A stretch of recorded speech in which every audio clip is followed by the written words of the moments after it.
En fait, le livre de Charles Onana, c'est la vérité sur l'opération turquoise. Quand les archives parlent, c'est ça le sous-titre. Alors je lui ai demandé, qu'est-ce que vous dites dans ce livre qui n'a pas encore été dit? Et c'est là que l'auteur va m'aider à comprendre que dans chaque stratégie, dans chaque situation militaire ou de conflit, chaque chef de guerre ou chaque militaire a une logique que l'on voit par le déplacement de ses troupes. Et lui ayant consulté plein d'archives de l'ONU et d'autres, ça lui a permis de comprendre la logique de fonctionnement. Ça m'a permis de comprendre que dans le livre, il y avait un savoir, il y avait une analyse approfondie et poussée qui lui a permis d'étayer certaines thèses qu'il argumente sur base des documentations qui n'ont pas été contredites jusque-là parce que le livre a été un grand succès. Mais l'histoire entre le Rwanda et la RDC, c'est des histoires qui seront toujours lues et qui seront toujours suffisamment alimentées et documentées. Quelle place vous accordez à la lecture dans la confection d'une personnalité?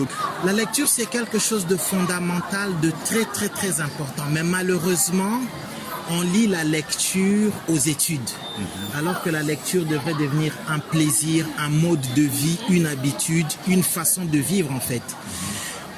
Il y a certaines personnes qui disent « Dites-moi ce que vous lisez, je vous dirai qui vous êtes » ou « Ce que vous lisez détermine la personne que vous devenez ou que vous êtes » parce qu'il y a des idées, il y a des auteurs. Donc pour moi, la lecture est devenue au fil du temps quelque chose de fondamental. Je parlais tout à l'heure avec le professeur Boundimbani. Quand j'étais étudiant, il nous disait toujours de lire. Mais je ne le prenais pas trop au sérieux en considération. Aujourd'hui, je trouve qu'il avait raison. Et chaque jour, j'essaye de lire, ne serait-ce que 5 ou 10 pages, chaque jour. Vous lisez en numérique ou bien en dur? Les livres, je les lis plus sur papier. J'ai encore du mal à le lire sur écran, mais sur les écrans, je lis plein de textes et des articles. Sur les écrans, je lis plus les articles, mais sur papier, je lis plus les livres. Oui, quand on parle livre, on mélange plusieurs genres. Il y a les livres de formation, il y a des genres littéraires bien précis, poésie, roman, nouvelles. Quel genre préférez-vous personnellement? La préférence, je préfère les bons livres. Bons livres. On les trouve dans tous les registres. Des livres politiques, il y en a des bons. Des romans, il y en a des bons. Les livres d'enquête. Mais j'ai plus un penchant pour des romans qui sont policiers, mais très bien écrits. Des polars, j'adore. Parce que c'est la construction des récits.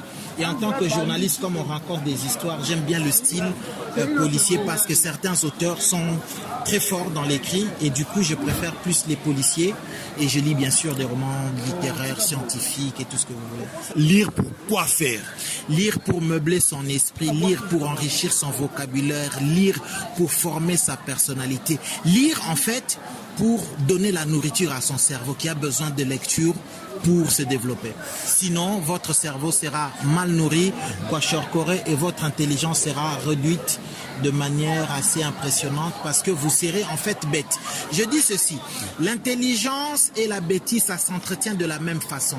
Celui qui chaque jour apprend quelque chose, il devient intelligent parce que chaque jour, il rajoute un petit savoir à son intelligence et celui qui n'apprend pas s'abrutit chaque jour petit à petit, il redevient bête chaque jour petit. Et c'est sur le long terme qu'on va se rendre compte de la différence de celui qui a lu chaque jour et celui qui n'a pas lu chaque jour. Celui-là aura un peu plus de connaissances et celui qui n'a pas lu deviendra de plus en plus bête. Un résumé du livre de Charles Onana sur les génocides rwandais. En fait, le livre de Charles Onana, c'est la vérité sur l'opération turquoise. Quand les archives parlent, c'est ça le sous-titre. Alors je lui ai demandé, qu'est-ce que vous dites dans ce livre qui n'a pas encore été dit? Et c'est là que l'auteur va m'aider à comprendre que dans chaque stratégie, dans chaque situation militaire ou de conflit, chaque chef de guerre ou chaque militaire a une logique que l'on voit par le déplacement de ses troupes. Et lui ayant consulté plein d'archives de l'ONU et d'autres, ça lui a permis de comprendre la logique de fonctionnement. Ça m'a permis de comprendre que dans le livre, il y avait un savoir, il y avait une analyse approfondie et poussée qui lui a permis d'étayer certaines thèses qu'il argumente sur base des documentations qui n'ont pas été